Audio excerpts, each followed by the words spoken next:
Okay, very good.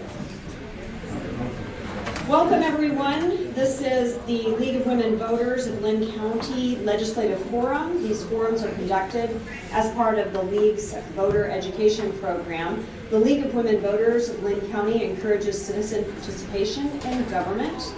I'm Amy Reesner. I am a member of the League of Women Voters, also an attorney at Lynch, Dallas, PC, and Cedar Rapids. And I'll be here to facilitate this process.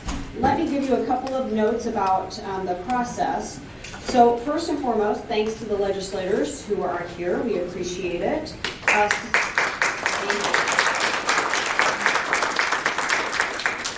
Some folks weren't able to attend due to other commitments, or we were all watching the snow apocalypse occurring. So that may be a problem as well.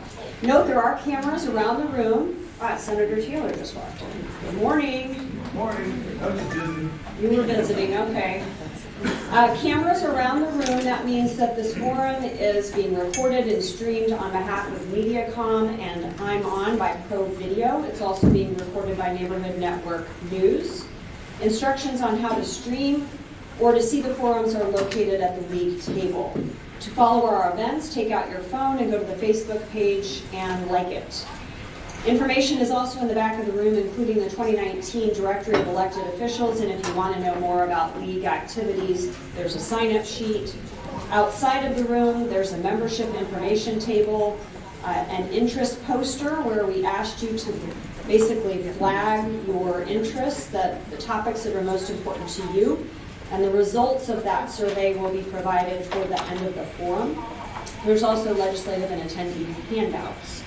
Quick note, of course, we're coming quickly upon the caucuses, so I want to note two things. Anyone not registered to vote can do it today at the League of Women Voters table. And second, I've gone through caucus training, which I think requires either a mathematics degree or an engineering degree, because I'm the secretary of my caucus, my precinct. And I do want to remind you, this is kind of unique. If you are in the undecided group the first round, because there's going to be potentially rounds, right? And that group is viable, mathematically viable, that's your counted vote for the evening. And you have no chance to join another group. So pretty important change. And the League wanted to flag that for everyone.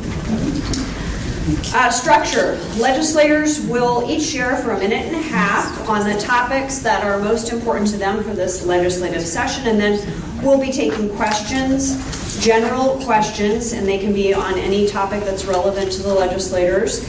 Remember, the way to do that is to raise your hand if you don't have a notepad and a pencil in order to write down your question. A volunteer will bring you one. And when you've written down your question, the volunteers will bring it up and kind of screen it for topic. We're not screening away questions, but we're screening for topics to help me manage this process. When I pose the questions to the legislators, they, again, have 1.5 minutes to respond. The forum ends at 11:45. Right now, please turn off your cell phones. I just did. And remain quiet throughout the forum. I know sometimes we get emotional about certain subject matters. Let's hold our applause and our huffing and sighing to ourselves until the end. After closing statements, you can clap. All right, and with that, we will get underway. And let's start with Senator Mathis with her opening remarks about the legislative session. Good morning. Well, I'm Senator Liz Mathis, District 34, which includes Hiawatha, Robbins, Marion, the Slice of Cedar Rapids, Ely, Bertram, Southern Linn County. And the committees that I'm on: Commerce, Agriculture, Ethics, Human Resources, which is HHS, Health and Human Services, and full appropriations. And then I'm ranking member on agricultural appropriations and agriculture appropriations and HHS. And then I also sit on the Health Policy Oversight, which is Medicaid oversight. And the last committee meeting I went to, I was told I was asking too many questions. And so I said, well, I think that's what oversight is. So that's my story, and I'm sticking to it. Thank you all for being here, and thanks to the League of Women Voters for hosting us. Really appreciate all of you being here, especially on this particular morning. I'm Representative Art Stade from Northeast Cedar Rapids. I'm on the Education Committee, Natural Resources, and Environmental Protection, and I'm the ranking member on local government. I just wanted to say we had recommendations that were given to the legislature by the governor. She had some targets on things. It seems like there are some things that we have bipartisan agreement on, and that is to address them. I don't know what the bills are going to look like, but that would include funding education. She has recommended 2.5% in the supplemental aid. We need at least 3. I think the school districts a few weeks ago had asked us for 3.75 to make things whole. And that doesn't mean reducing class sizes or adding Spanish courses or counselors or any of the other things that need to be done to improve our education system. So I'm looking to see what we eventually end up with in the House. She also recommended childcare, housing, some of the things that we can agree on working on. We'll see where that goes. Also, hopefully, we will address IWell. It looks like there's some shuffling going on to exchange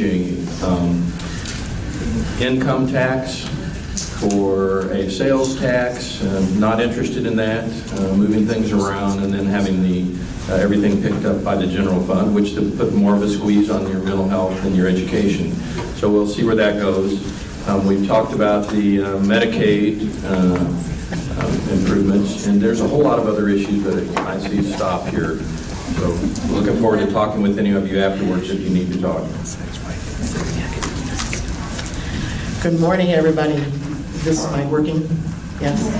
I am Molly Donahue. I am representing half of Senator Mathis area. I'm in Marion, Bertram, Ely, and parts of Cedar Rapids. I personally am on the education budget, the environmental protection budget, state government, and then I have health and human services budget as well. The environmental protection, which Art is on with me, chose not to meet this week. I don't know if you read our articles last year, but we did not meet very often. Out of the amount of times we should have met, we met very few times. We will try to get some people to come in and talk with us, at least as a caucus, if we don't have meetings regularly scheduled, so that we might be able to move some things forward or get prepared for when we take over next year. But that is not a priority with our counterparts. So that's something that we'll have to work on our own in a lot of ways. State government, Bobby Kaufman down in southern section here of Johnson has made some promises, some big promises, and we're going to hold him to them. First of all, IPERS will not be touched. Once again, he says IPERS will not be touched. Secondly, he has decided that he is tired of the partisanship and no longer wants to have all the bills run by Republicans. He said if you're an expert in that area, he's giving you the bill to run. So we'll see if he holds true on that and lets us run some bills. So we'll see if that happens. As far as personally, education is my area of expertise, and they have also made some big promises there. One, Representative Gatzman has come to some realization that special education is in dire need of money. So he would like to see some changes there, and as a special ed teacher, I am going to applaud him and push him. We also heard that from the chairman, Dolacek, that he would like to see better discipline and safety in the schools, which is a welcome thing for me to hear. And I see the stop sign, so I will pass it on. Good morning, everybody. Rob Hogue, State Senator, Senate District 33, representing the people who live in Northeast, Southeast, and parts of Southwest Cedar Rapids. My committees are Judiciary, the Justice Systems Budget, where I'm the ranking member, Local Government and Natural Resources, where I'm the ranking member. Also serve on the Administrative Rules Review Committee, which is a year-round committee, and if you ever have questions about that, It's one of the most fascinating committees I've ever had the opportunity to serve on. Look, there are a lot of issues out there, and hopefully we'll get questions on them. The one I want to make sure, Iowa Homeland Security Emergency Management Flood Mitigation Board meeting, where we allocated all of the $15 million that Republicans had appropriated last year for 2019 flood recovery.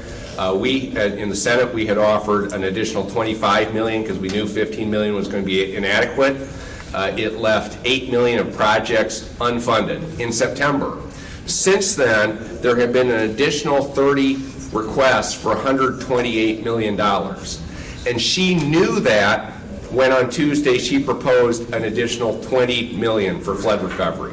So we already knew there was more than $130 million of pending applications. She proposed only $20 million, and that's woefully inadequate. And that doesn't even begin to address the long list of hazard mitigation projects that cities and counties across the state would like funded. Thank you. Good morning. Thank you everyone for coming. I am Representative Tracy Ellert, House District 70, which is mostly northwest side of Cedar Rapids. I have Covington and a little bit of Halo. I, for the second year, sit on economic growth, education, and labor, and then 2 of my committees have been changed. I'm now on human resources, and I'm now on education budget sub. I look forward again to working on jobs, healthcare, and education, including early childhood education. And I, like Representative Donahue, am hopeful that the other side's going to give us a little more input. I have been talked to by the chair of the Education Committee and asked to help run the early ed and preschool bills. So I'm hopeful that they stick to that and seek my input. Thank you. I'm State Representative Liz Bennet from right here in Cedar Rapids. I have the majority of the southeast side of Cedar Rapids, as well as the Mountain View neighborhood and a little peninsula right behind Mount Mercy. So glad to have the opportunity to serve my neighbors in this way. I'm serving my 3rd term in the legislature. I'm currently the ranking member of the Economic Growth Committee. I serve on Judiciary, Veterans Affairs, and the Appropriations Committees. I want to start off with something positive. Always looking for the positive. I was happy to hear the governor speak again about reincorporating folks who have been in the system into society through reforming felon voting rights. So that was a good thing. I was happy to hear the governor talk about prioritizing childcare, career training, and STEAM and computer science in schools, because I think that's really important. There are some big concerns for this legislative session. Number one, with water quality funding, as Senator Hogue laid out for us. There are also 6 really nasty anti-LGBTQ bills that are out there right now. One of them would explicitly remove gender identity from our state civil rights code. So I want you to think about that, actually taking a line and drawing a line through a group of people and crossing them out of our state civil rights code. Of course, we have an anti-abortion constitutional amendment, which would be very harmful to many women and families. Also, the governor's tax plan shifts more tax burden onto lower wage Iowans via a sales tax. That is a regressive tax. And we're also seeing no action on climate. I think we as a state need to divest from fossil fuels, and we need to set realistic, urgent goals for getting off of fossil fuels to power us in the state. Thank you. Good morning. Todd Taylor, State Senator for the west side of Cedar Rapids, northwest, southwest, and all the way over to Fairfax. I'm very much a glasses half full kind of guy, so I always like to say positive. I appreciate what I just heard, but I have to struggle with that a little bit in the legislature this time around. The first week is speeches. We hear speeches from the governor, the acting chief justice, and the new adjutant general to the National Guard. In the governor's speech, we heard, I don't want to argue too much about process, but the budget was dropped on my desk after she gave the speech. Normally we get to see it right before it goes public. The press had it before the Senate. I don't have to be the first to know, but I don't have to be the last. And that was frustrating. So I can't argue too much about it because here it is. I got it on my desk right here with her speeches in there. Some of the things in her speech that we saw, as we just heard, her solution to a lot of big problems is just change the Constitution. Let's change the Constitution on abortion rights. Let's change the Constitution on gun rights.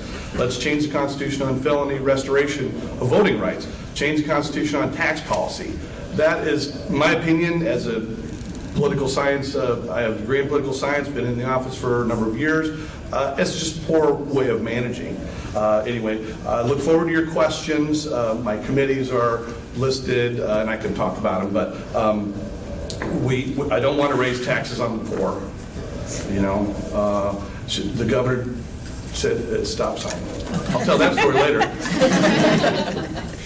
Well, I'll take that cue and talk about taxes. We have some questions here, and I had printed Governor Reynolds' condition of the state for, purposes of looking at some of these topics. So let's start with that, because a number of you mentioned the governor's plan on taxes, and what she said was she's wanting to cut income taxes by an additional 10% for almost every Iowan, but then also, as you've noted, she wants to increase the sales tax. So let's discuss how you feel about that, and if you're not in favor of that proposal, what are you in favor of?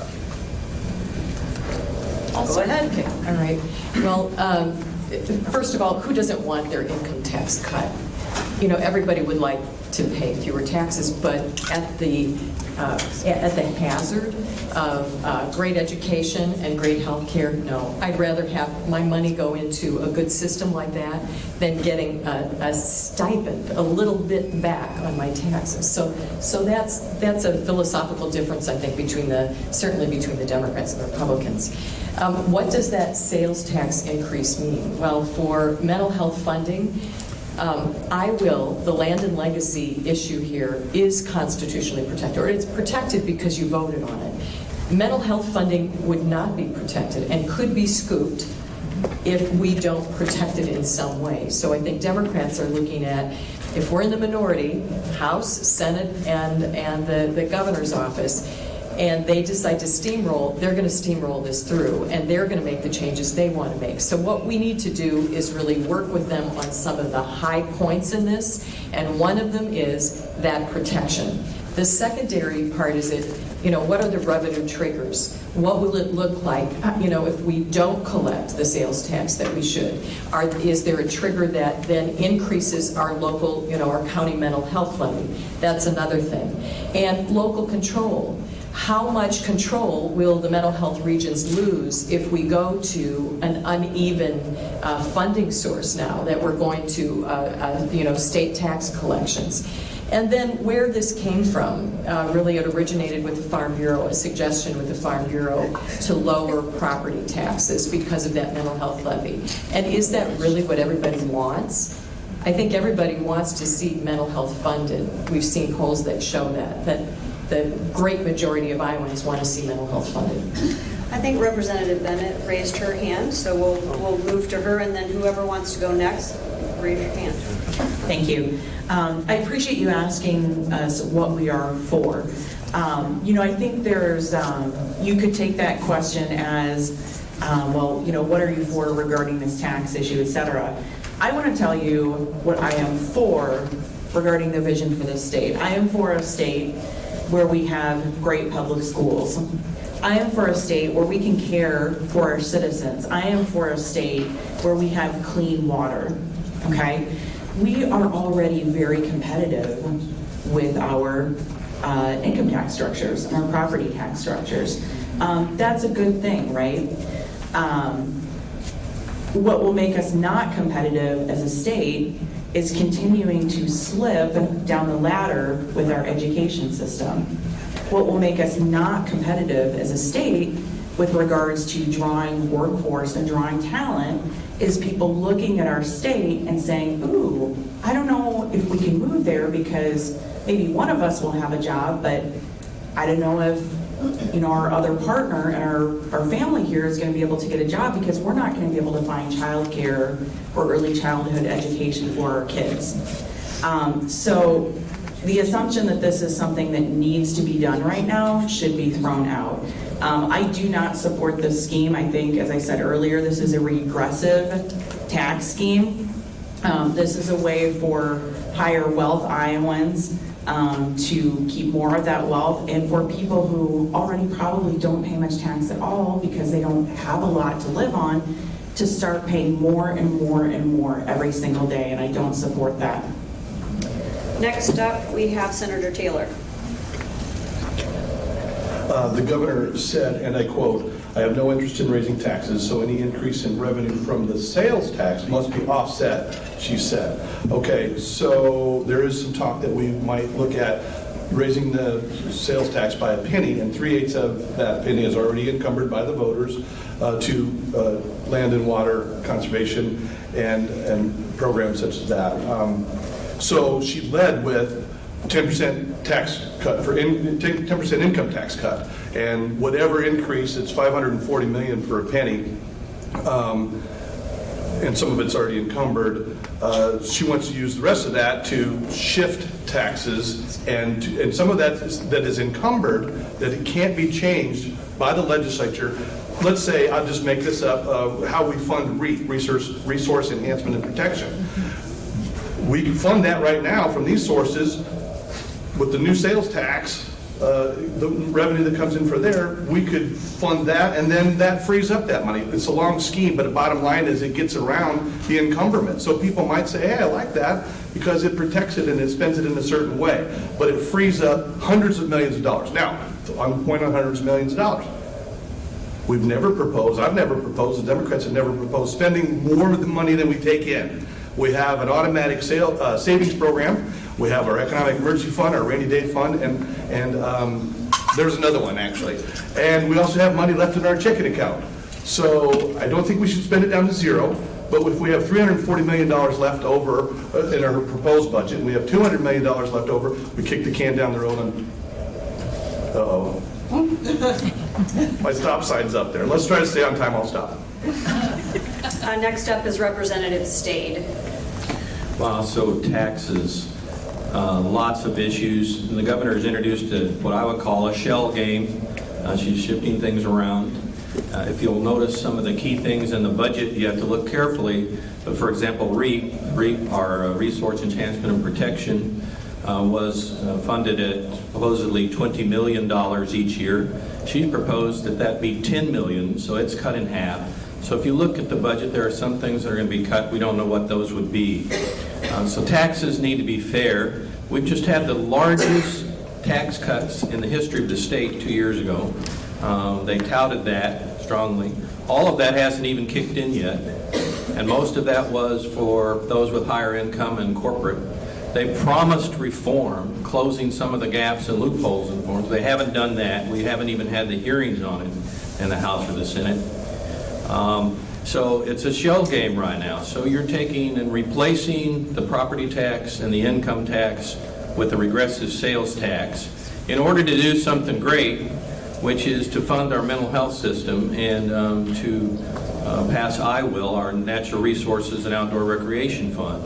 And in addition to that, she wants to do it with no net increase in taxes. So you increase it somewhere else and reduce it somewhere else. Just none of it adds up. It's a shell game and something that we need to watch carefully. We want to do the things in a bipartisan way to take care of our mental health, take care of our education, take care of our water quality, and do things to make that happen. But this is not the way. Representative Donahue. A lot of things have been said up here that I would also like to say ditto to. But just to throw out there also, we know she has this surplus, and this is a reason for the tax cuts. And again, like Senator Mathis said, everybody wants to have tax cuts if they're worthy. But I also am concerned about the fact that we have those surpluses and we aren't funding our schools. We are not paying our people for MCOs, are not paying out to the people who need to have their paychecks just to live for the services that they're providing. We have a lot of things that need to be taken care of, and she is going to give this money away, essentially, and we need that money to take care of other things in the state. Senator Hope. Obviously, I agree with what people have said up here about this being another tax cut for the wealthiest Iowans. and that she's proposing that targets the wealthiest Iowans. And that's going to further shortchange public safety, health, education, infrastructure, kind of the bread and butter of what state government does. And so I'm concerned about that. And then you add on to it this shift of more of the tax burden to low-income Iowans and working families and retirees, and through the higher sales tax. And I think that's a mistake. Just one thing to just, we talk about how this shortchanges public safety and health and education and infrastructure and things like that. And I don't know if people really realize how much that has been shortchanged. We're dealing with, like in the justice system's budget where Senator Taylor and I serve, we're dealing with more less than inflationary restoration of past cuts for corrections. Well, if you don't fund corrections, you don't have community corrections, you have less supervision in the community, and guess what happens? Crime goes up. Recidivism has gone from 29% under Governor Branstad. When he came into office, the recidivism rate was 29%. It's now over 37%, and I've been told by the new director of Department of Corrections, Beth Skinner, that number is going to go even higher in the most recent report.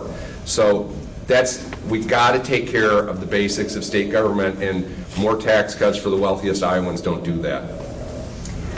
Okay, so what I heard, I would say, is education funding is a top priority. Mental health funding is a top priority. I'm sorry, did Representative Bennet want to, or Eller? Did you want to say something? I mean, you're the last one. I mean, there isn't much left for me to say after all my peers. I didn't see your hand, I apologize. But I agree. I mean, this proposal of hers, it's not going to do anything to help our low to middle class Iowans, so I'm not for it, and I really see it hurting education. Okay, very good. I'm going to rewind.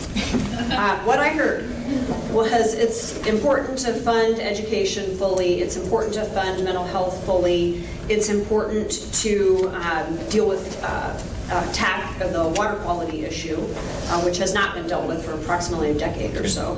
So if we've got those really big pieces of the budget, right, where do we get the money?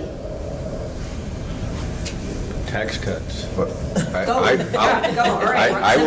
will start with that, because we need to talk about this, and we need Iowans to understand the situation. First of all, as I believe Representative Donahue said, we had what they sold as the biggest tax cut in Iowa history in 2018, and that was heavily tilted towards the wealthiest Iowans. People making over $1 million a year got a much bigger percentage reduction. Not dollar for, not even percentages. They got a bigger percentage reduction in their taxes than lower wage Iowans. So that's number one. But even with that, her budget is $289 million below the statutory spending limit. $289 million, right? That she says she doesn't want to help invest in these problems. And so the question is, do you want to just have bigger and bigger savings accounts so that you can pass tax cuts in the future when you're not taking care of public safety, when you're not taking care of health care and education? Education, she projects an overall budget. I've started reading her budget proposal. 4.4% overall increase. You know what it is for schools? 2.5%. So why would we cut taxes further when we're not even meeting inflationary increases for our schools? That's really backwards. That is bad for Iowa. I yield my time to Senator who's next? I'm done. He's done. All right, Representative Bennet. Senator Hogue, thank you for breaking down the numbers on that. So one of the things that I've learned over the 6 years I've been in the legislature now is that there really is this, there is a long game here of pulling down and pulling down and pulling down and pulling down the resources that are available. So we do huge tax cuts, right? And then we talk about priorities like funding mental health, funding schools, et cetera. And then the folks, who have given away, our tax revenues to the highest earning Iowans, then say, well, gosh, we just can't do it because there's just no money. We just can't figure out how to do it. Where's the money? Well, the money is being taken out of the state budget in the form of these tax cuts. So, you know, citizens really need to be thinking about what kind of state do we want to live in and where are we going to put our feet down? Because the more and more this happens, and it is strategic, it's not just willy-nilly or random, you know, it is strategic because there are some people who have an ideology that government really shouldn't be doing anything, that everything should be handled, you know, by for-profit entities, sometimes including schools. Some people actually think that, okay? So this is strategic, and we have to put our feet down and say, now listen, there are some things that, you know, our government does need to do for citizens, and we do need to be able to pay for those things. Okay. I know Senator Mathis wanted to comment. Sure. In one area, Amy, as you said, where does that money come from? Well, there is one area, tax crediting. So there's always a long list of tax credits, and each year Ways and Means says that they will go in and they're going to look at this list and they're going to eliminate some and they're going to pump others up. Regardless, we still budget for all those tax credits, even if the usage is lower. It has to be consistently lower in order to really bring it up for debate in terms of are we going to eliminate it at all.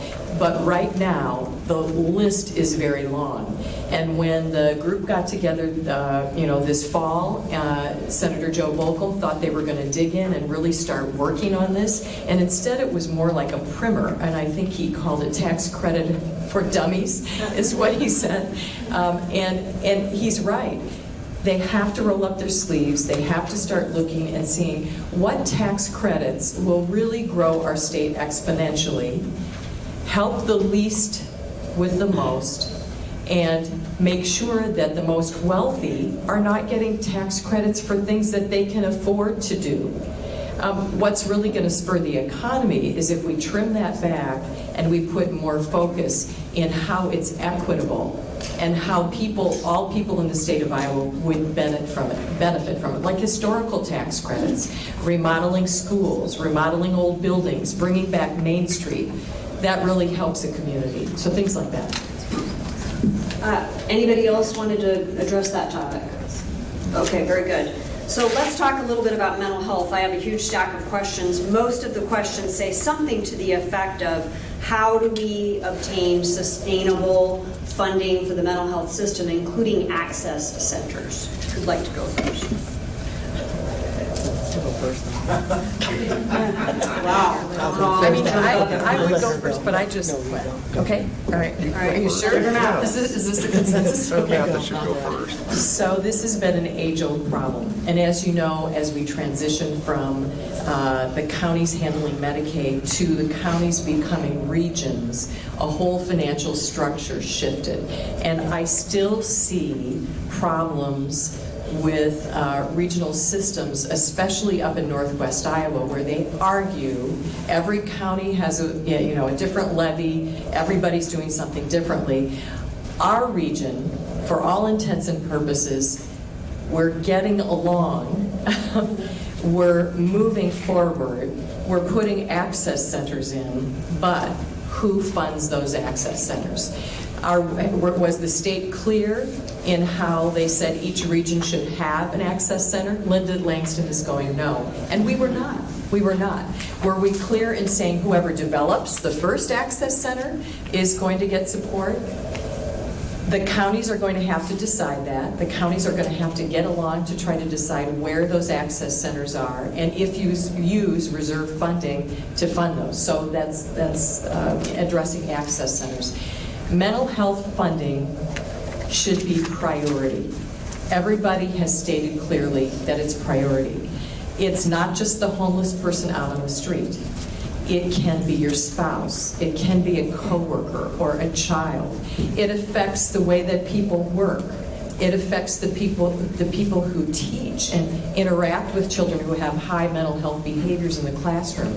It's permeant in our population, in our society. We've got to prioritize it, just like we have tried to prioritize education in a number of years, and we did. We did pretty well when we had more of a balanced legislature with majorities and minorities. We are not prioritizing education, and we're not prioritizing mental health the way that we should.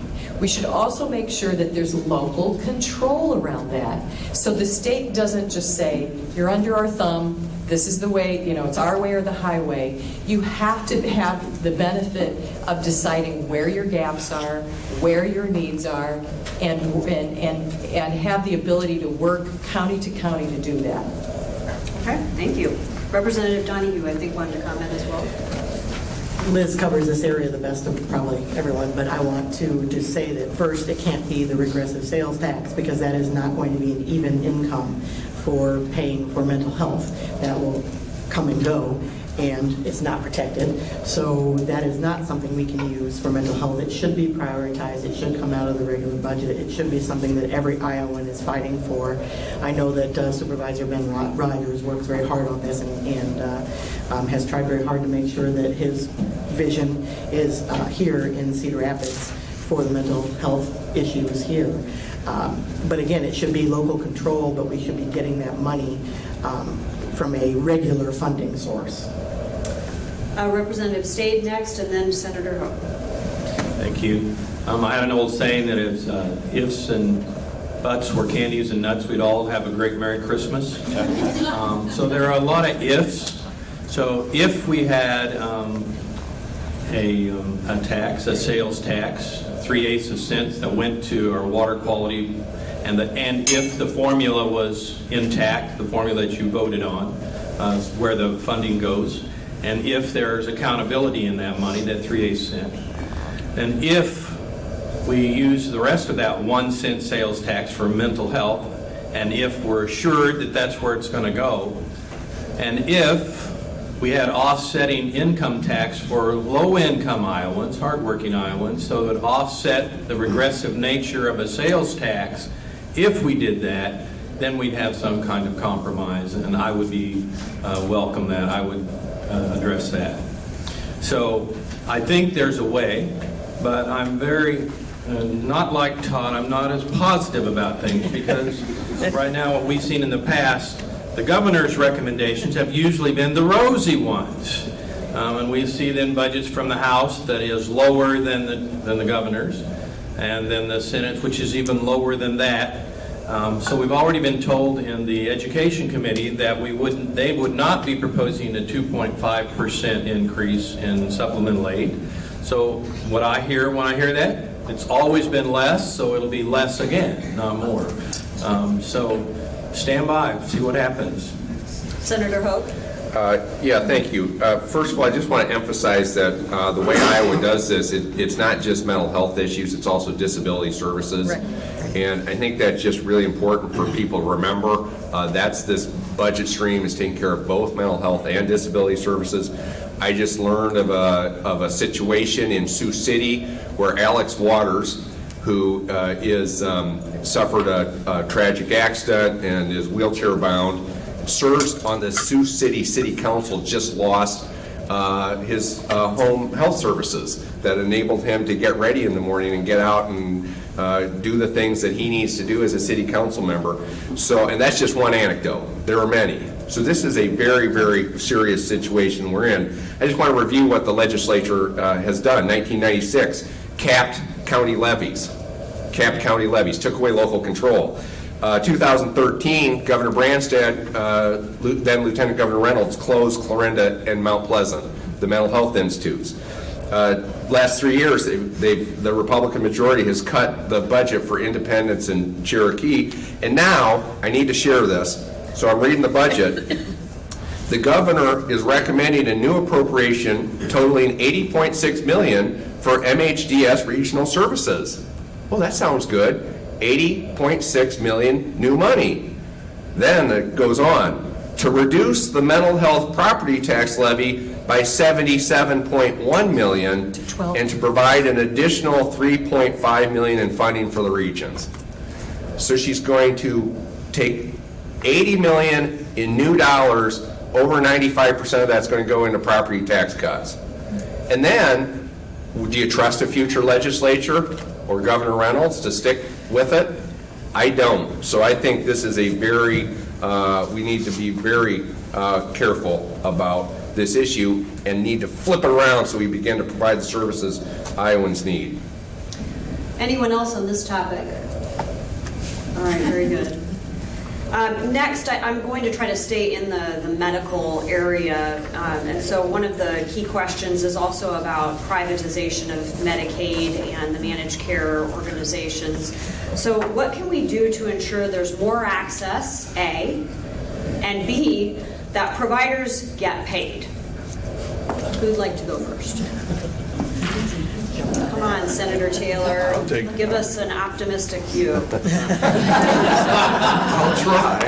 Well, I will say that, okay, minutes before we walked over to hear the governor give her speech, the staff had been scribbling notes as quick as they could from the chief of staff of the governor about their proposals. And one of them was on Medicaid, the changes. There's a lot of complaints out there, right? A lot of people got complaints, and so they basically said in their notes, hey, stop complaining. Like that was their solution, to tell us to stop complaining. And we have somebody in place over here that they will go directly to the provider if the complaint is, well, they didn't get their reimbursements, because we've heard stories of, let's say, a mom and pop shop van service to drive people to their appointments or something, and then they do that, but then they don't get their money, so they're having financial difficulties, and the privatization, the privateer isn't, paying it. Stop complaining, legislature. So they have a point person on that. That's one thing that we heard. I don't know if that's positive, but so also looking at some of these numbers here. So I want to see results. Is what I want to see. I don't want to see. This is mostly a shell game so far. So it's frustrating. Alex, who Senator Hogue just talked about, was a page in the House a number of years ago, and I know him personally. So do a lot of legislators, some of the leaders that are still there. And we've got to get to the bottom of this. So I'm going to go to this person that they told that we can go to specifically to complain about and say, what's going on with Alex? I'm going to do that, Monday or Tuesday when we get back. But a lot of work to do on this. Okay. Next up is Senator Mathis and then Representative Dunning. The vast majority of my time since 2015 has been spent on this managed care organization transition. So as all of you know, Medicaid used to be fee-for-service. I'm gonna help Representative State with his cold. I'm gonna give him some medicine, and I'm gonna say, okay, now you're on your way. That's fee-for-service. Managed care is maybe helping Representative State and then calling him later, making sure that he is, that he's cared for, and there's follow-up, and there's a wraparound service around it. That's managed care. It hasn't, and I would care for you that way, but that's not how it's actually happening. In theory, it sounds terrific. Managed care sounds terrific.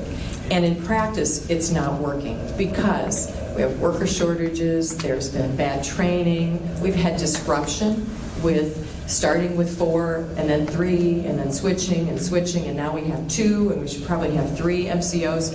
So there's been a lot of disruption for people, signing up, learning your benefits, making sure that your physician knows what's going on. Lower reimbursements. That is probably the primary thing that I hear from, I talked with Rem for a long time, lower reimbursements is really bad.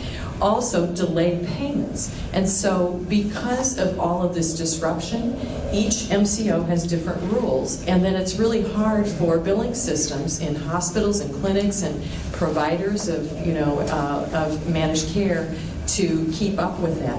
Could I keep going just for a minute? Our LTSS community, our long-term services and sports community, has been hit the hardest. Those are the most complex cases. And so we see some issues around that we're trying to change.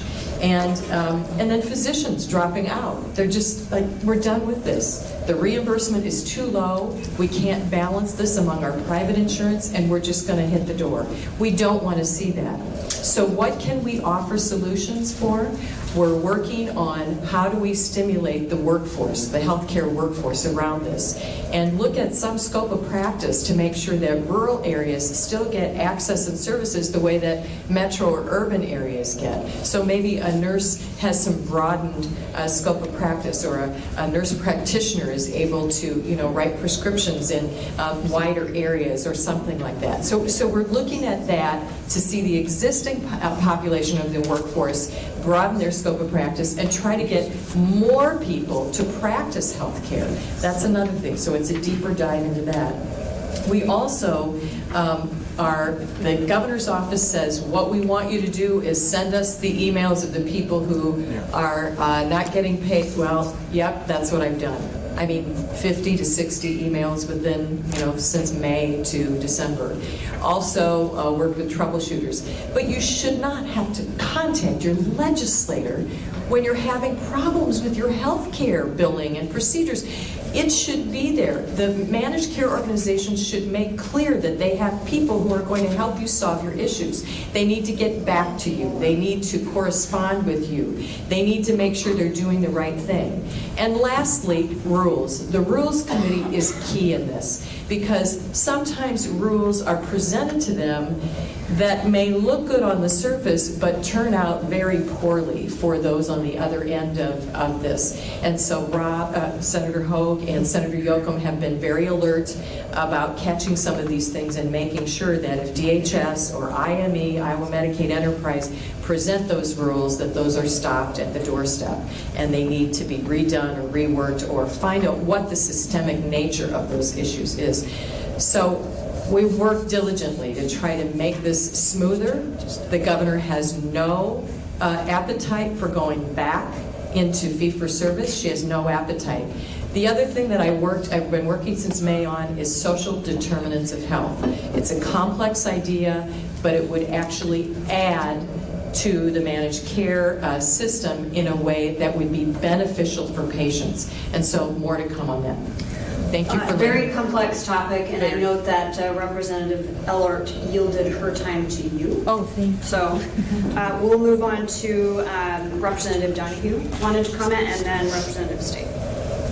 Obviously, Senator Mathis she is very deep into this, and I'm learning from her all the time.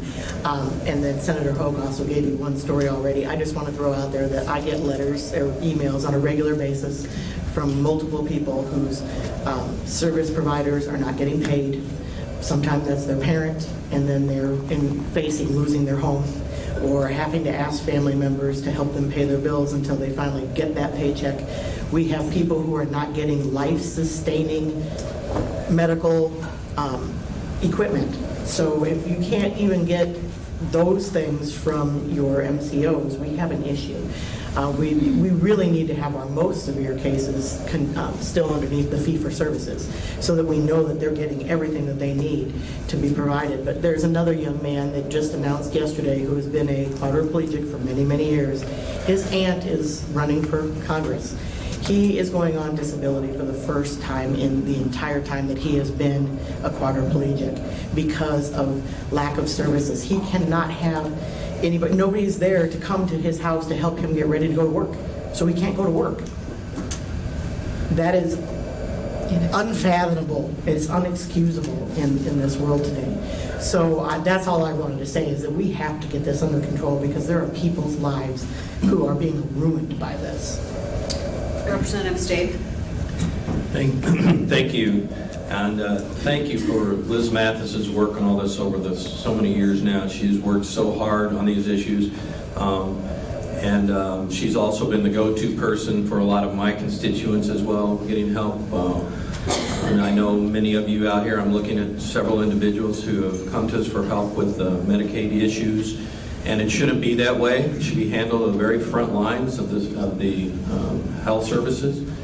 And I wanted to say that what we need is the oversight. We've tried over and over, many of us here, written legislation to try to get some oversight so that the House and Senate really put some demands on these MCOs to make sure that they provide the services they're supposed to, that they stop denying claims that shouldn't be denied, that they stop delaying reimbursements and payments to our providers, which makes it difficult for our providers. And we also have to invest in our direct care workforce. It's in a crisis right now. Our providers cannot find people to help. I mean, many of these cases it's specialized care or difficult care to take care of individuals. We have individuals on disabilities that need 24-hour services because their conditions are life-threatening. And I know this is a fact because I have constituents that contact me about that. The providers cannot find the direct care workers. I've written legislation 3 years ago to address that in the Department of Health, that we work on the workforce, and then we have an agency there that deals with it, and it's simply denied by the majority in the Iowa House. So we're going to keep trying to make sure that we do everything we can to see that happens, but this system needs better oversight. Senator Hogue? Yeah, thank you. One of the problems in today's politics is if you don't say something about something, then somebody's worried that you don't care. I've had people accuse me I haven't fought hard enough against Medicaid privatization, even though I don't know how many times we voted to stop it and how many times we complained about it. And then I put, as much effort in as I could to getting Fred Hubbell elected governor so he would undo it. If anybody voted in the election of 2018 and didn't know that Fred Hubbell was going to undo Medicaid privatization and Reynolds was going to keep going with it, well, you need to pay attention to that. But let me just say, just to be clear, this is bad for patients. We've talked about how patients are losing services. It's bad for providers, and if it's bad for providers, then you begin to lose providers, right? A local nonprofit told us they had to add 3 staff just to deal with the MCOs, plus the MCOs over $1 million behind paying them. And then, of course, it's supposed to help taxpayers, and it's not. Governor is recommending an increase of $167 million for Medicaid. It's not saving money, and they're having to pay more for the MCOs to profit. So this has been a true disaster, and the Branstad's and Reynolds administrations own it 100%. And I'm sorry, I wish we could do something else more about that. We all help individual people who have problems. Senator Mathis does it more because she's very public on the issue, but all of us have gotten those emails and calls, and we've all helped. And the way we've got to watch them like a hawk right now, and then hopefully in 2022 election finally get it reversed. Thank you. All right, anybody else? Liz is going to say one more thing for 30 seconds. 30 seconds. I'm watching you. 30 seconds. Also, Rob Sand, our state auditor, started to look at this. One takeaway from that is he cannot find out because, if we've been saving money, because it's not apples to apples, it's apples to giraffes. I mean, that's how badly this was all set up. The former auditor, I asked her in 2015, how are you going to make this transition? What is this going to look like? How are you going to calculate if there are cost savings? She didn't know at the time. Well, now Rob is kind of trying to figure this out. So if you see him, tell him thank you for starting this, because it's just a start. One follow-up question from the audience about the mental health issue and health and disability as well. You had mentioned, I think it was Representative State, about the direct care workforce. What can the legislature do to help the direct care workforce get over its shortage?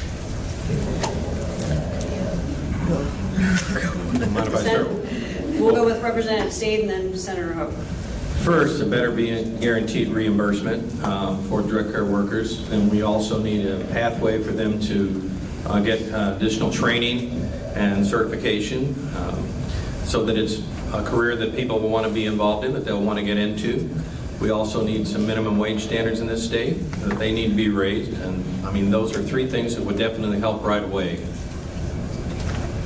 Go ahead, Senator. Number 1, pay them more, and that's related to the reimbursements and the budget. Second, how about more job training opportunities through our our high schools in partnership with our community colleges. There. We need a lot more of it, but you know, when you keep cutting taxes for the wealthy, it's pretty hard to provide what you need to do that. Thank you.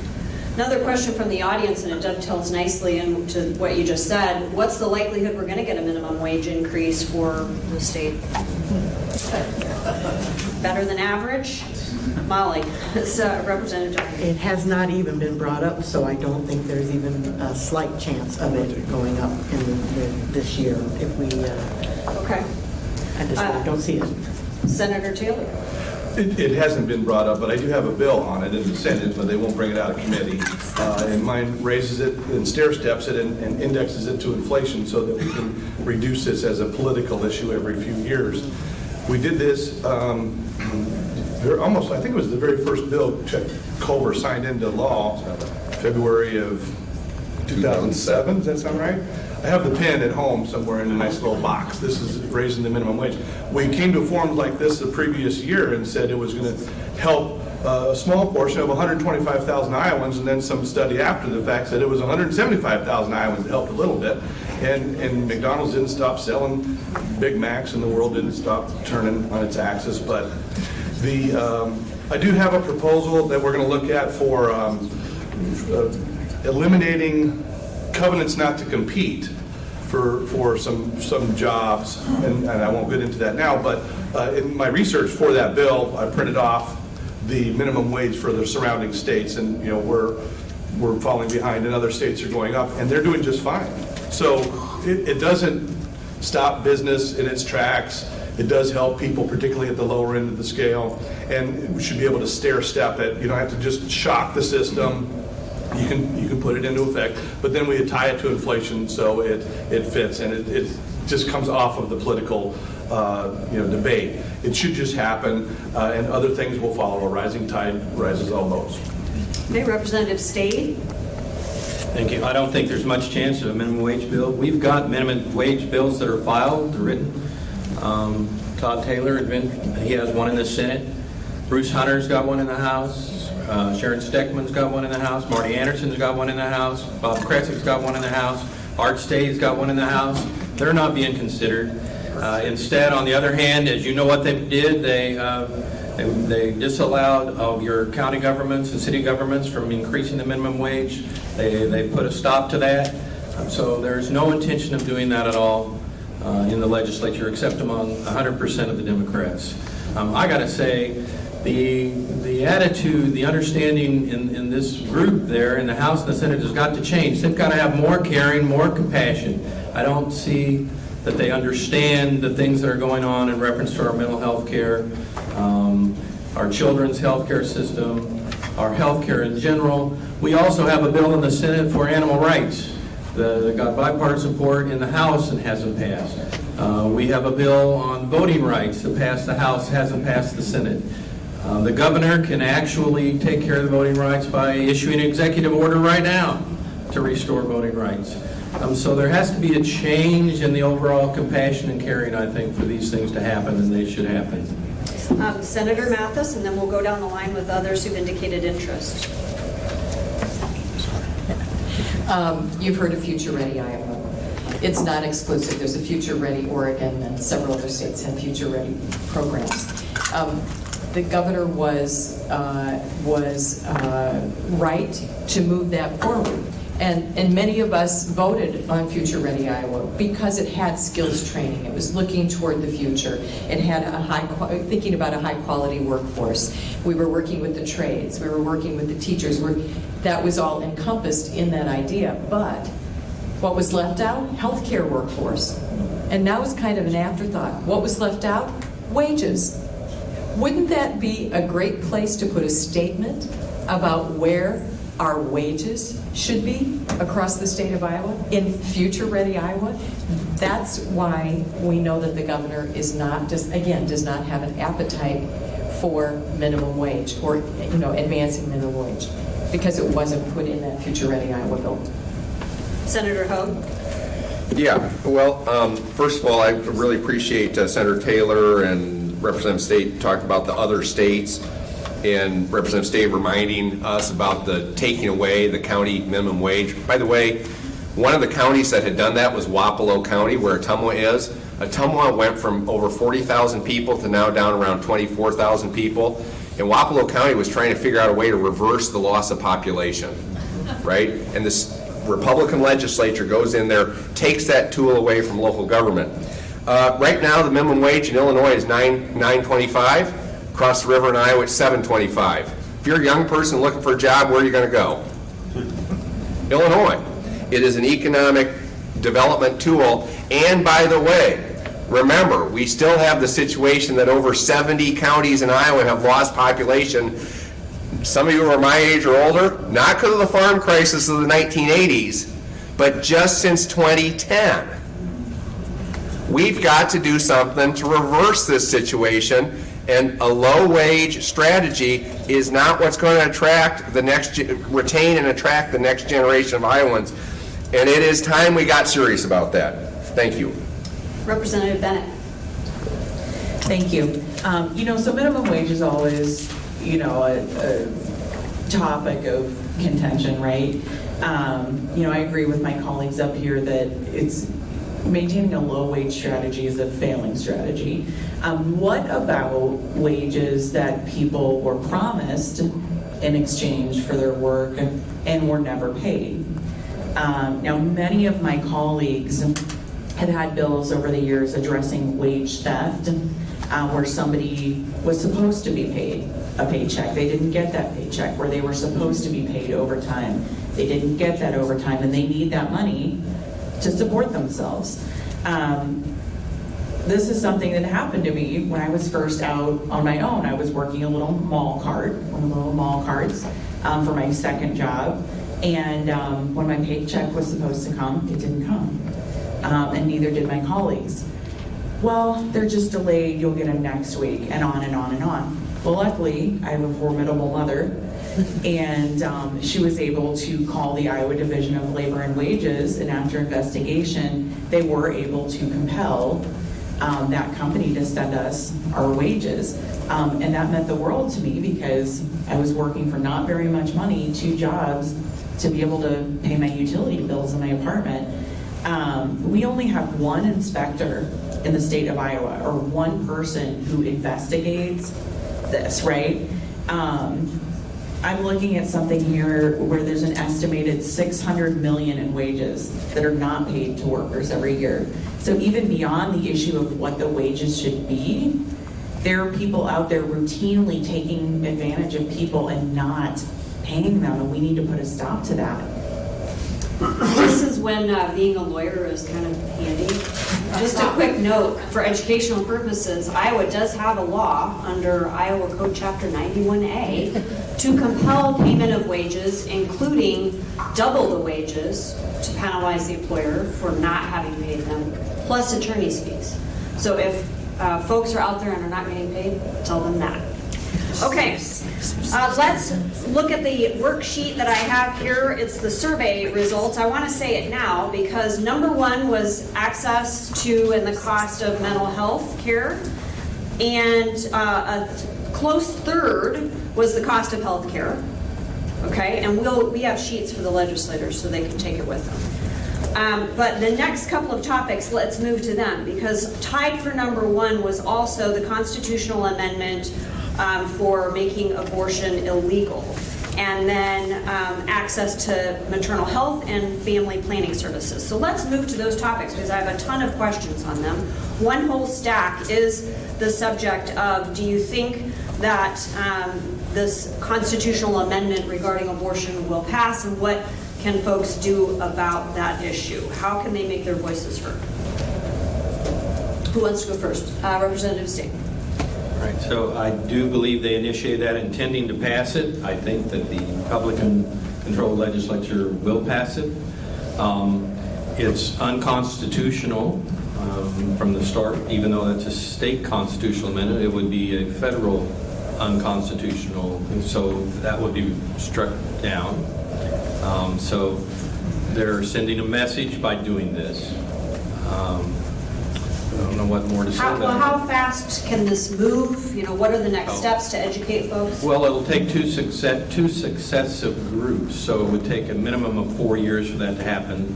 So that's why the next election cycle is important too, because they have to pass it in two successive ones. That'd be this one and the next 2 years after this, and then go to the vote of Iowans. So we could stop it with the change in leadership in the Iowa House next year. So it looks like Representative Donahue and then also Representative Bennet. Obviously, this is unconstitutional federally. It will be just another example of the majority party wasting tax dollars going to court to fight for something that is not constitutional, or things that just happen in our state that they pay for. But, so, obviously, if this is truly what they want, and I think they have the votes, they're going to push it through. Again, it takes this year and next year before it comes in front of the voters.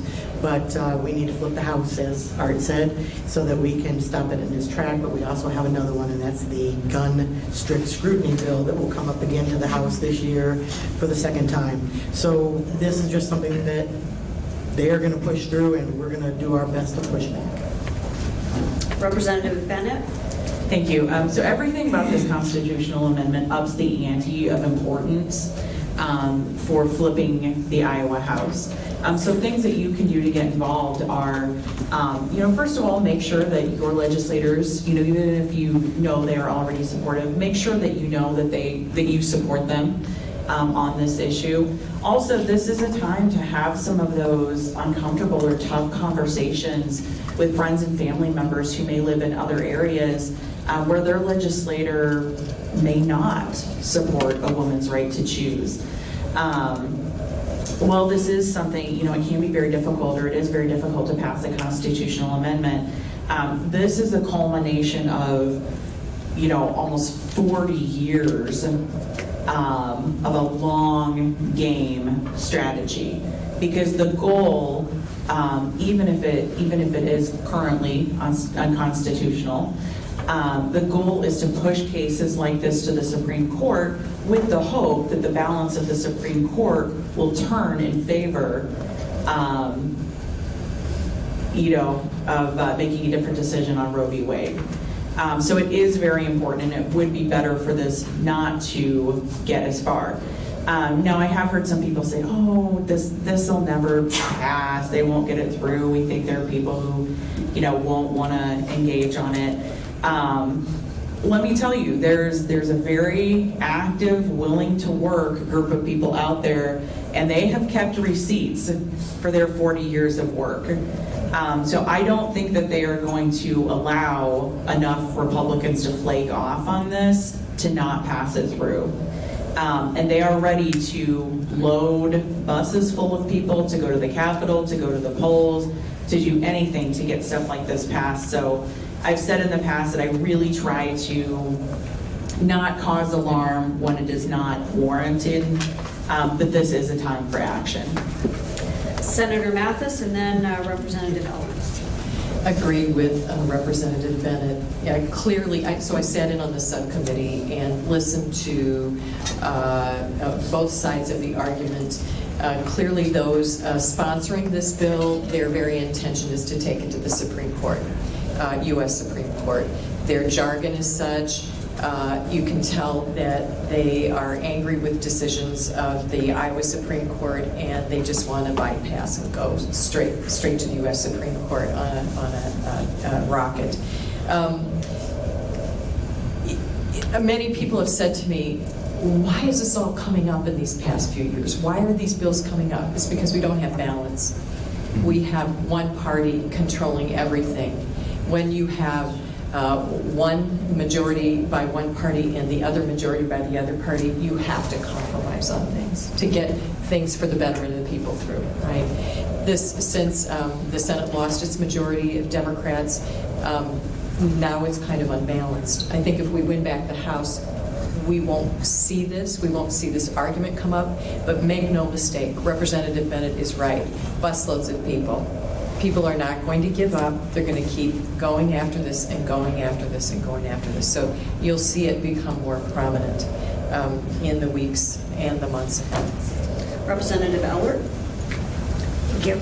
I just want to go on record and say I'm not supportive of this, and I thought I was going after Representative Bennet, so I was just going to agree with what she had to say, and it is the time for action. So keep writing your legislators and keep speaking out about it. I think Senator Taylor wanted to comment, and then one last final comment from Representative Dunn. Yes, just briefly, another process point I have to make for you is there's an obscure Senate rule that says they have to give us 24-hour notice before they schedule subcommittees. And they squeeze this one in at the very last second, at the very last minute, and they put it in a really small room. I wasn't there, I think Senator Mathis was. And I did get the notification that, oh, there's just enough people that showed up, we're going to move the room to a bigger room. But that's so that they can avoid having crowds of people there to express their votes or their positions to the legislatures. They don't really want to hear from people, so we really have to vote with our feet and vote at the ballot box and change that, because that's, as Senator Mathis said, that's what you get with a control of government that's out of balance, it's out of sync, it's out of touch. And then, of course, all of the stuff on the federal level, they had to get Kavanaugh in there, so they're thinking that they're going to have a different balance there. We'll see how that goes. They do have the votes. It will pass. Can't stop it with the vote. And remember, this is a joint resolution, so it doesn't even have to go to the governor's office. Not that that matters, but it'll just kind of pass the one chamber, pass the other chamber, and then sit there until the next General Assembly, and then after that, it goes to the ballot. And then it'll go to the people to vote. That's how you change the Constitution. That is a several-year process, but it's they're just boxcarring them, just doing one after the other. We'll go to Senator Hogue, who just flagged. He wanted to comment, and then we'll allow Representative Donahue to wrap up in 30 seconds. Just to be clear, I want to say I agree with Representative Eller, who agreed with Representative Bennet. Does Representative Donahue agree with everyone? I'm pretty sure that everybody up here is on the same page. We do not support this in any way, but I would like to point out, and it may not be as positive as Senator Taylor, that we have two colleagues that are not here today. And I don't think that's, I think that's by design. This is a topic that is going to be hot the whole session, and we need to make sure that we put pressure on those who are pushing this through that are from our area. Okay, you got it in 30 seconds. One question that I think ties to this nicely is, what works best when people want to make their voices heard to you? Is it letters? Is it emails? Is it phone calls? Is it all the above? A couple of you give a comment on that? Go for it. Hop on in. Well, I like the personal comments that you can make. So if you can see me face to face or catch me after a forum or arrange the time to meet with me, I like to understand best what your issues are and why you have the concerns and what I might do to help. So the next best is emails, because emails can be easily sent to colleagues with comments and other things to share the issues and concerns. But I want to make sure that when you do speak to our other colleagues who aren't present, please offer them possibilities, what other things that they could do. So if you talk about what we just spoke about, there are other things they could do. They could be sure that even in our rural areas, there's access to affordable health care.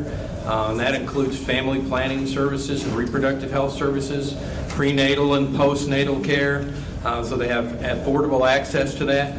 That we make sure that we support our preschool programs and our early childhood initiatives throughout the state for poor families. There are so many things that we can do that are underfunded and have been cut, including our AEAs, which provide those special education services, and special language acquisition services for our deaf and the hard of hearing, that provide services for autism and so on. There are so many things that we can do to help families and children in the state, instead of the divisive kinds of things that they're doing. So when you contact them, please offer them some alternatives that they can do that show that you care and have compassion. Thanks. Representative Eller? I will always respond to whatever type of communication you send me, or if you want to meet in person. And I especially love the in-person meetings, because then I get a chance to actually put a face with the story. But if you are contacting me by email or actual mail, which I love getting to actually open things in the mail, please share your stories instead of just, I support this issue. Tell me why, tell me how it affects you personally or affects your family. I love being able to have actual stories that I can share, but I love meeting people in person and talking about things too. Representative Donahue.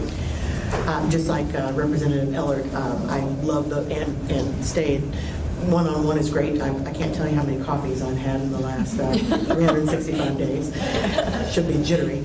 But anyway, those are great because I do get to know my constituents and get to know their stories. And those stories are very important when we're talking to our colleagues in the House. Because whether they have that compassion that they need to have or not, they're going to hear your stories from us because they need to hear those stories. Emails, always answer those the best I can, as quickly as I can. We get hundreds of them, so try to get to all those as fast as we can. And phone calls, I also receive a lot of those, and I will call you back. In fact, I was on the phone at 8 o'clock last night with an elderly woman, 92 years old, just off of Highway 13. She said that I know who it is. that Senator Mathis has helped her out a lot, and even Senator Hogue. Anyway, so I will take those calls and I will make them as soon as I can, and if it's at 9 o'clock at night, it'll be at 9 o'clock at night. We're just down to about 25 minutes left in the forum, just an FYI. Back to the topic of health care and maternal health. A couple of questions about how do we ensure that there's access to OB-GYN, and as a secondary component of that, focusing in on some weaknesses in the system, not only for any moms, but for moms of color. So can someone address that? Looks like Representative Dunn. Just want to throw out there that there are a couple of bills out there right now for midwives because we are lacking some care out in the rural areas. They do have some ability to do some of the work that they might drive into a doctor's for in those areas.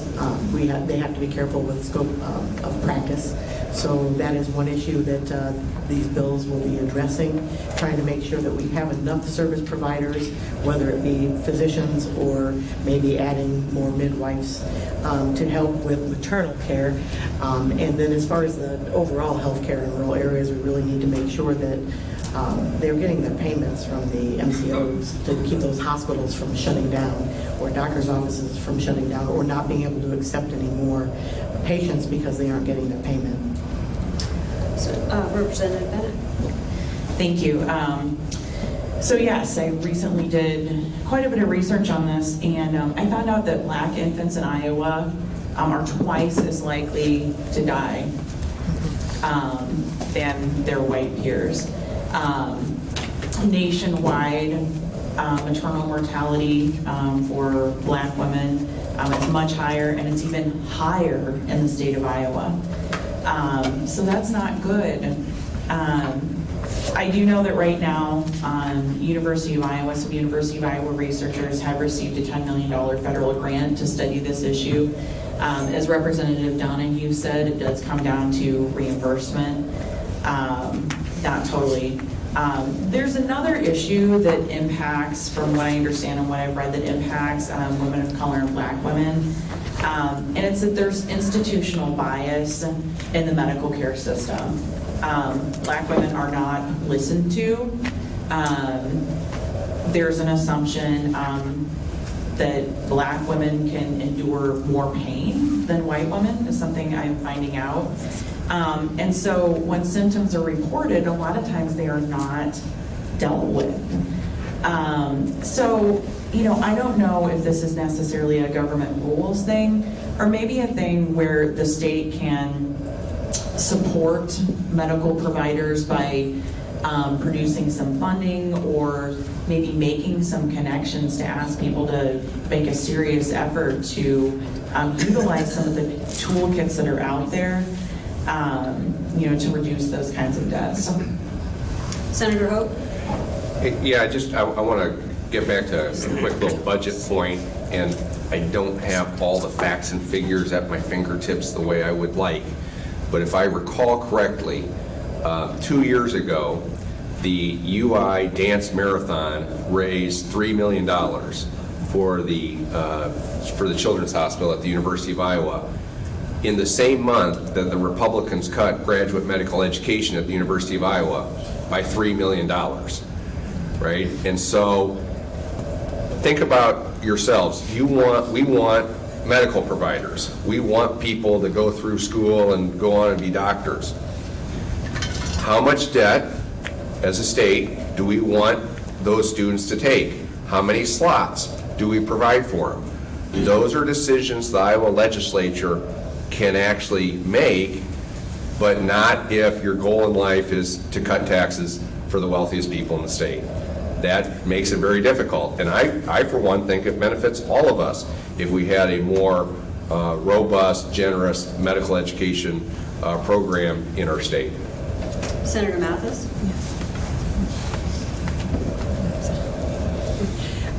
Okay, so I'm going to try to be positive like Representative Taylor in this answer and talk about a solution. So I told you earlier that I was working on social determinants of health. So I met with Iowa Medicaid Enterprise, I met with all the heads of the MCOs, I met with the governor's office twice, and they've all green-lighted an idea around focusing in on doing a pilot around maternal health.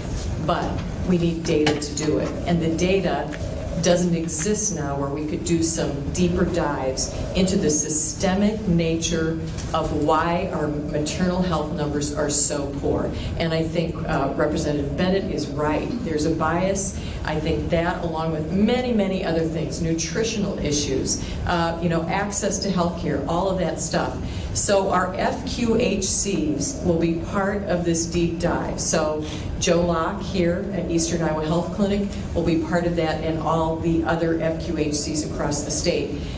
We're going to kind of be digging deep into data, seeing how we can collect more data, and then acting upon it and acting more quickly upon it. So you may see some news on that in the next 6 to 8 months, but it's something that I keep pushing the MCOs to get to innovation. So you came here and the whole idea was about being innovative in our healthcare and managing people's healthcare with health homes and wraparound services. That's not happening. So where's the innovation? Push, push, push on this. So if you see somebody out there, talk about, we are trying to get some headway on social determinants of health around maternal health numbers.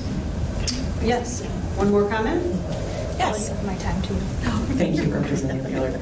Really quickly, there's a big event that's going on that's really important. I think it would be good for all of us to learn more about this. On Friday, April 17th at the Doubletree, there will be a Black Women's Maternal Health Symposium. And the keynote speaker is Dr. Loretta J. Ross, who is a visiting associate professor with the program for the study of women and gender at Smith College. I did have a chance to check my stats, and 6 times more likely are Black babies to die than white babies in the state of Iowa. That is huge. So we have to do something, and so if you have a free day on Friday, April 17th, it sounds like this is an excellent opportunity to learn about what we can do and what we can advocate for as citizens. Let's keep talking about kids. Childcare and workforce development. So we've kind of got a two-parter here, right? One aspect is how do we ensure that childcare businesses can flourish and fill those childcare gaps, but how do we also ensure a living wage for the practitioners? Who would like to start? Representative Ellert. Oh, this is a hard one. As far as addressing the actual early childhood educators and their compensation, I am excited to announce that I am working across the aisle on a bill to put more money into the wages program to kind of spread it across the state and invest more money in the Iowa Early Childhood Teach program. So that's just one way to compensate a little bit more. I'll keep expanding on that throughout the session. I have some other bills coming about, but I was excited to be able to work across the aisle on that one. Hopefully it'll gain some more support. Business-wise, we need them to really invest either starting childcare themselves, giving employees some sort of package where they can use that money towards their childcare. There's some businesses across the state of Iowa that are already doing that. Iowa Women's Foundation is doing some great work helping involve the businesses, and they've got a toolkit that you can access to help, okay, thank you, to help with that. Dawn Oliver's been amazing. She's found different solutions across the state, so some of a solution that works in one county might be able to help another county out.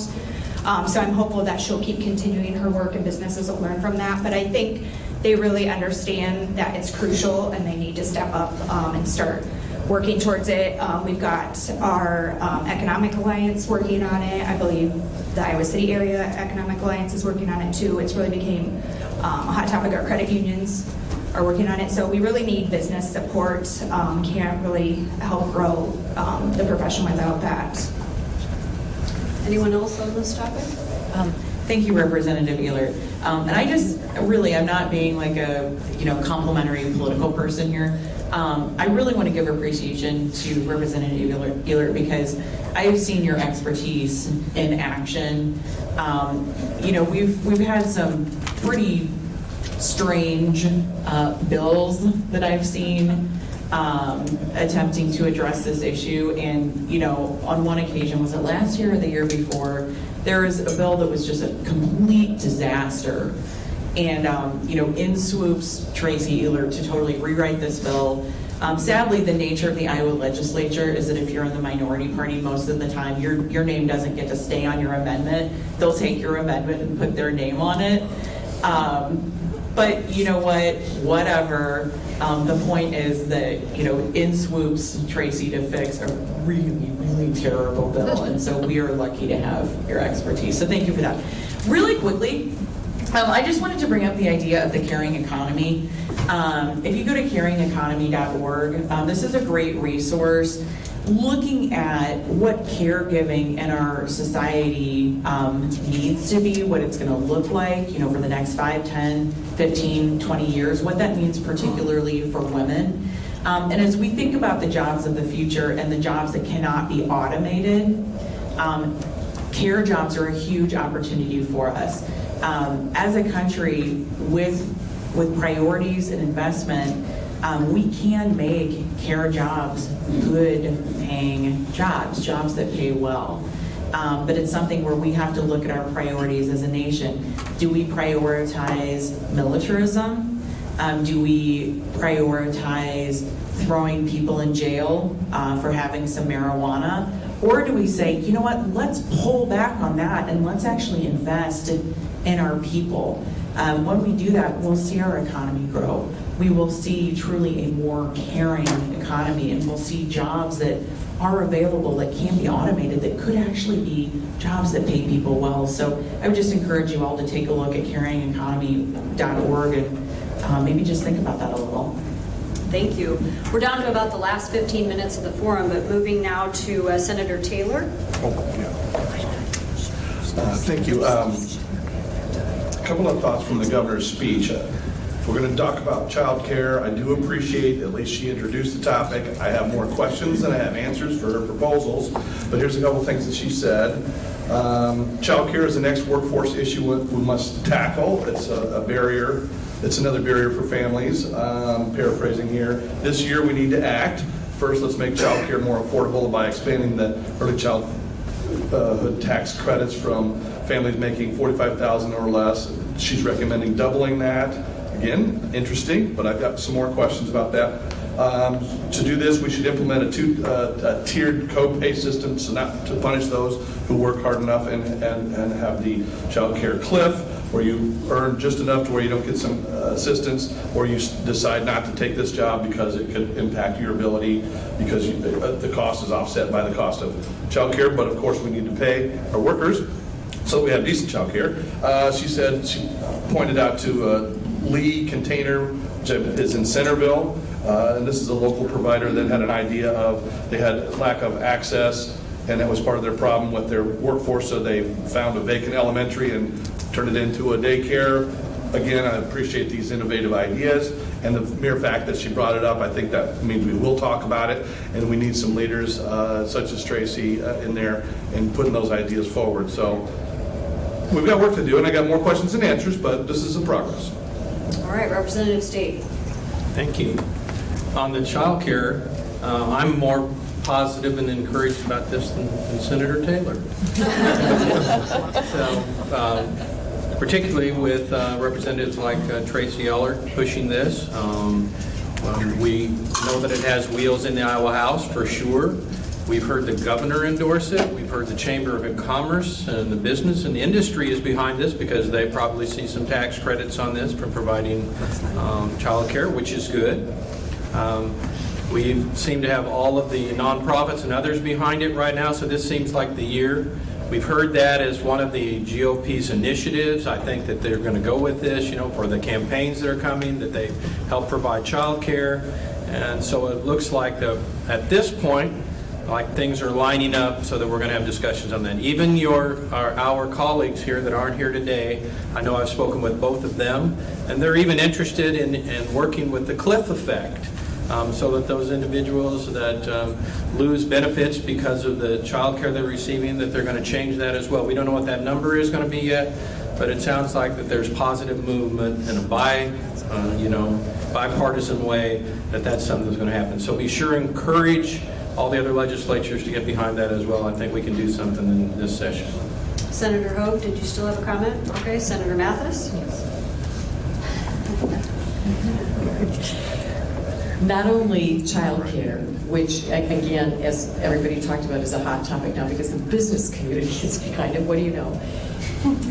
But also preschool, so transitioning. So childcare in one building with preschool also really, very focused. So I did file a bill that, and I don't know if it will be popular or not, but it takes SAVE dollars to not only renovate and build, a building for new preschool programs, not only in urban areas, but in rural areas, and then be able to use some of those SAVE dollars for programming around coupled with those infrastructure costs. So it could be something like, an old elementary school that's vacant in a rural area and is just sitting there and the community doesn't know what to do with it. Well, trying to really spur them to use that for preschool and daycare.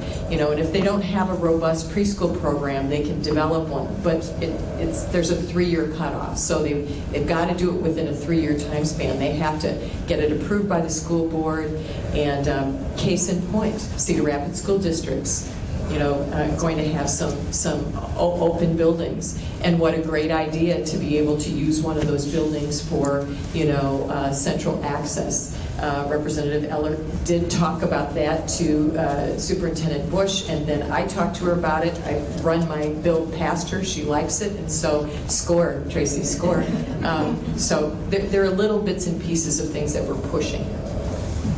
Okay, we're down to about 10 minutes, so I'm going to do some rapid fire here. If we can all try to do that, maybe 30 seconds to a minute to wrap this up. One topic that we haven't fully hit upon is this issue of the education funding. And so what we heard was 2.5% in the governor's proposal, and some of you, I think, said 3% is really the minimum that you'd like to see, but the schools want 3.75%. Where are we going to land?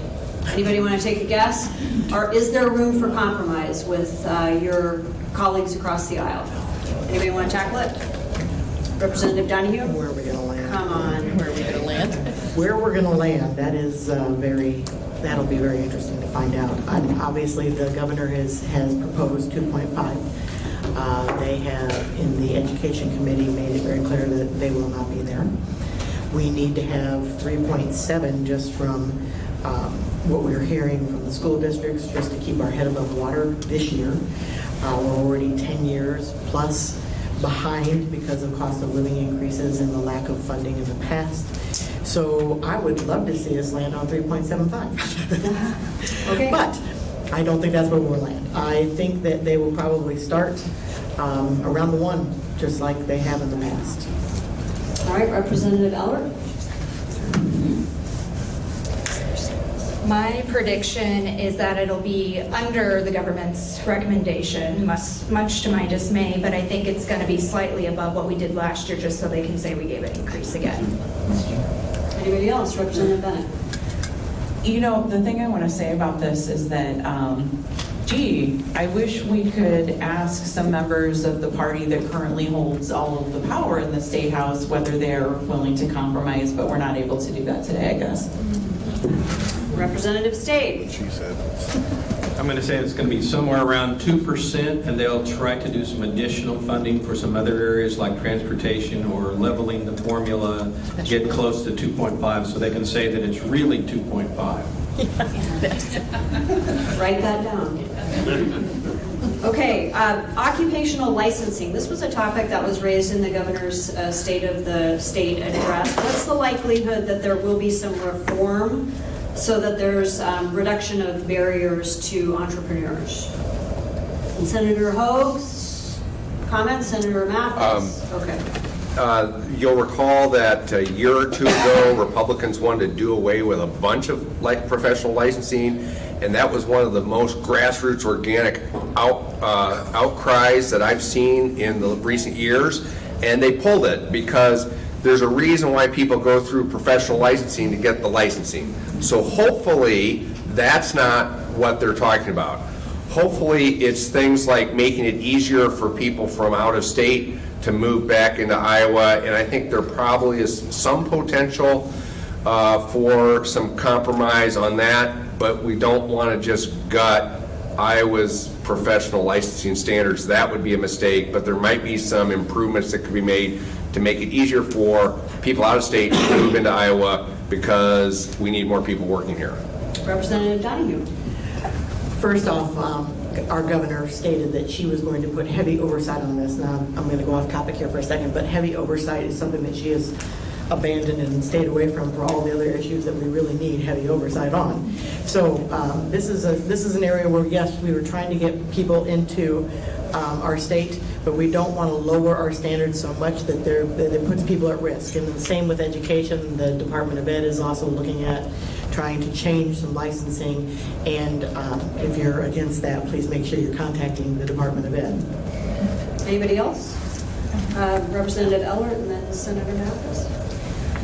I'm hopeful that it's more like what Senator Hoag is saying, that it's easier to get people into the state and work around their licensing. But after a conversation I had this week with a colleague across the aisle, and he was saying that we needed to lessen regulations and licensing requirements, and he was comparing childcare requirements to cosmetology, I'm not very hopeful.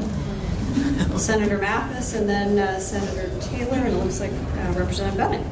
I think we have to ask ourselves, is this improving healthcare? Is it improving education? Is it improving the quality of a profession? So looking at individual licensing, some may be overboard, others may be right on and maybe need to be more robust. So there's that. Out of state, exactly, Senator Hoag, exactly. We need to take a look at if there's a qualification here and one here and it seems good. We do it with the military. When people are trained in the military and they're coming back home, and we make sure that they are highly skilled to go back into the workforce. And then there are requirements in Medicaid and education that require a licensing for certain types of billing or certain types of care that's high-level care. We don't want to slide backwards on that. So, it's going to be kind of a pick and choosing of this. Senator Taylor. Thank you again, quoting from the governor. She said that puts Iowa at a competitive disadvantage. We should adopt universal licensing recognition. So in Florida, if you have a bachelor's degree, you can be a teacher. So then you move to Iowa, and with that proposal, all of a sudden we can have people that aren't really qualified to teach. So problem there. And then she says her big plan, and this is fine, I'm calling for the creation of a commission that will every 4 years review this. So maybe we should study it some more. That's what I'm getting out of that. And also she says we should waive license fee for low-income individuals. There are some that we can make some changes, absolutely. Not against everything. See, I'm positive. We appreciate that. Representative Bennet. But she says that there are I thought you were done. 48,000 jobs and $290 million. I question those numbers, and I want our educators to be actually qualified as well as our electricians. Okay, thank you. I guess I'm the big meanie on the stage here, so. Okay, so look, I really need to object a little bit to the framing of the question. A professional licensure demonstrating that you have the correct safety training, knowledge, et cetera, to perform a task in a way that is, safe, or qualified is not a barrier to opportunity. So using that rhetoric that a license is a barrier to opportunity, I think we need to be really careful about that. I just started talking, oh my God. Rapid fire, remember? We've got 2 minutes. So rapid fire, I think if I hire you to rewire the knob and tube, electricity in my attic, I think that you should probably be properly qualified to do that. So, but if there's any unnecessary encumbrance, then of course we should prevent that. All right, last word, Representative Stade. I'm with all the others on this. You need to tread carefully on this. This opens this up. We know that licensure and having credentials and background and education in your field is important for your expertise, and it guarantees safety and reliability and things that we need. When someone is operating on you, you want to make sure that that particular surgeon, I can swear, has the credentials to do that. And our professional licensing boards, for the most part, do an excellent job of doing that. So I see this as something where, like IBRS, it opened it up, gets morphed. We have those in the legislature that want to get rid of all kinds of impediments to doing what you want to do, and impediments, I'm sorry, to what you want to do. I call them the freedom group right now. So they don't want regulations, and they don't want licensing, they don't want the state to be involved in what they do. So I think that that's dangerous to open that up. Hopefully, according to what the governor said, she was going to do some precise things to improve it. Let's hope she keeps her word and that we go cautiously. Thank you. Thank you all. This was really fun, and we touched upon a lot of topics. We appreciate your time. We can applaud now instead of waving our hands.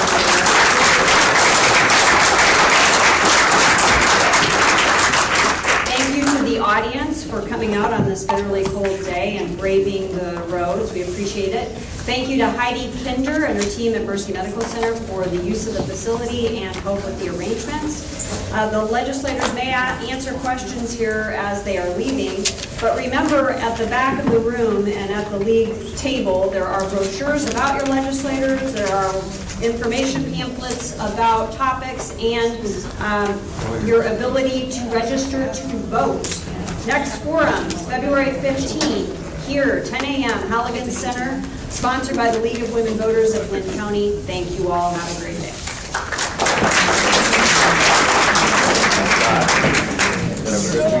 You too. Hi, how are you? Good to see you.